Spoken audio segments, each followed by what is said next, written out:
na-ata ụra na Legoosi. Ị nwere ike ma hụ ya na mbụ, mana isiokwu bụ na ikuku adịghịzi ọcha. Ọ na-ebu aja, anwụrụ ọkụ na kemịkalụ dị iche iche ka anyị achọghọdị achọ. Ihe ọbụla anyị na-eku ugbu a, ị na-akwụ ụgwọ ya ụzọ dị iche iche. Ndị ọkachamara na-akpọ ya PM 2.5. Ihe ntakịrị anya ya apụghị efu, mana ụzọ ịba n'ime akpa ume ma n'ime ọbara. Ọ na-esi na okpukpu anwụrụ ọkụ, ụlọ ọrụ mmepụta ihe, ịkpọ ihe mkpofu a na-akpọ ọkụ n'igwe ọkụ. Ihe a na-ahapụ n'ahụ anyị bụ ọrịa ụkwara ume, ọrịa stroke, ọrịa obi, ọbụlagodi ọnwụ erughị eru.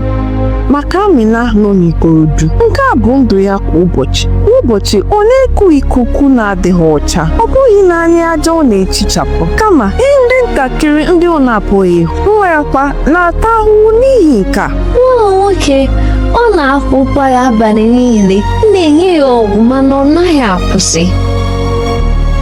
Ịnụrụ okwu a, ndị na-aṅụ siga nwere ike ịnwụ n'oge, mana na Legoosi ebe PM 2.5 jugoro n'ikuku, ma ndị na-anaghị aṅụ siga sosikwa n'okwu a. Nwa ọbụla, nne ọbụla, ma onye ọbụla na-aga njem ahụgokwara onye na-aṅụ siga. Nwa ọbụla a na-eko kịta dịzi ka a na-aṅụzi anwụrụ onye ọbụla achọghị ịṅụ. Chinedu makwara njem ọbụla bụ ịlanarị. Ọ ma na anwụrụ ọkụ dị egwu, mana ụgbọala ahụ na-emetọ ikuku bụ na ya ka o si akwụ ụgwọ ụlọ akwụkwọ ụmụ ya, na-eweta ego nri ha na-eri. Ezi isi ihe chọrọ ma ụgbọala a na-eri ezinụlọ.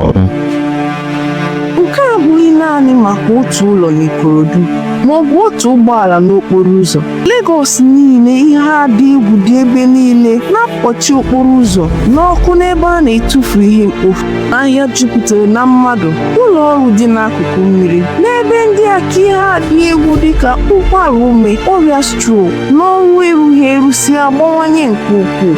Legoosi na-etufusi ego ọ bụghị naanị n'ụgwọ ụlọ ọgwụ, kama n'ụbọchị ọrụ furu efu n'ọdịnihu ndị egbupụrụ.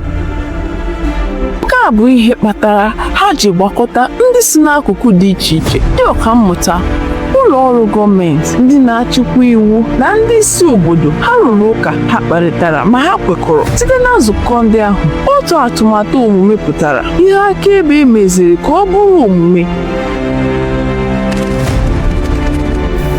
Ka anyị wuo usoro nleba anya ikuku mbani ka o soro ụkpụrụ otu ahụ ike ụwa. Legoosi bụ isi mbinye ego akwụkwọ ndụ na nkekọ ego ga-akwado ume dị ọcha na njikwa mkpofu ka mma.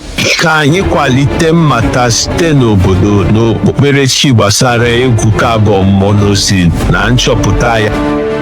Iwunye ngwaọrụ dịka nzacha na igwe na-ehicha anwụrụ ga-abelata mmetọ ụlọ ọrụ.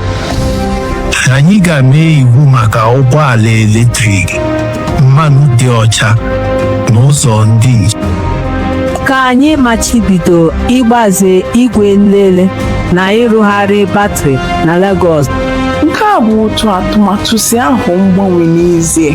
Atụmatụ omume ahụ doro anya, ngwaọrụ ndị ahụ adịla njikere. Ihe fọdụrụ bụ oche anyị, ọchịchọ inye ego maka atụmatụ ahụ, ọchịchọ ịmanye iwu ndị na-echebe ndị mmadụ, ọ bụghị ndị na-emetọ ikuku, ọchịchọ ime ka ikuku dị ọcha bụrụ ikike, ọ bụghị ihe ugwu. Nke a bụ Legoosi anyị. Nwa ọbụla, ezinụlọ ọbụla kwesịrị iku ume na-enweghị ụjọ. Ume bụ ndụ. Ọ bụrụ na anyị jikọọ ọnụ, anyị nwere ike idebe ya ka ọ dị ọcha.